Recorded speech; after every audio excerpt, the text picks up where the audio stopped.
Laiks, kad iepazināmies, lika justies kā bērnam, kurš ir laimīgs bez bērnam. Es redzēju tevi un aizmirst nevarēju, kur vēl savas domas aizmirst tajā naktī, kad es negulēju. Tajā vakarā es domāju, kas tā bija par meiteni ar sarkaniem matiem, kura lika justies kā pamestās sapnī. Tā bija tu, kura lika man just.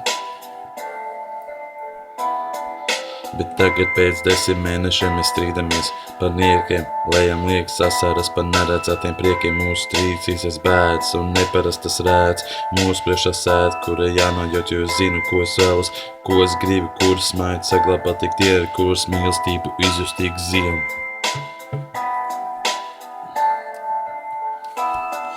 Es cīnījos par tevi un cīnīšos joprojām. Tāds mans mērķis, tāds liktenis, just ar tevi kopā šo saldo dzīves garšu.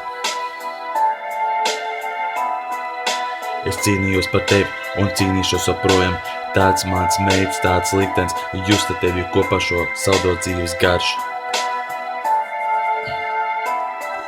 Tu teici, ka mēs esam atšķirīgi un kā šķiet, ka mēs drīzāk starp mums gaiss ir saspiests. Es tagad jūtos viens un blakām nav neviens. Man ir daudz ko teikt, man arī daudz ko paveikt, lai būtu laimīgs ar tevi. Es gribu kā labāk, bet sanāk tā vairāk, lai laiku pavadītu ar tevi. Maigāk uzticies man, dodamies uz gaismu, kas mums palīdzēs ikdienu.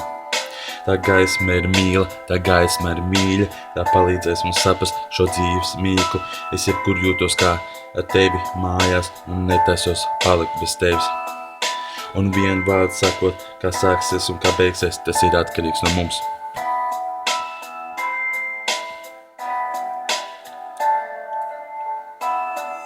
Es cīnījos par tevi un cīnīšos joprojām.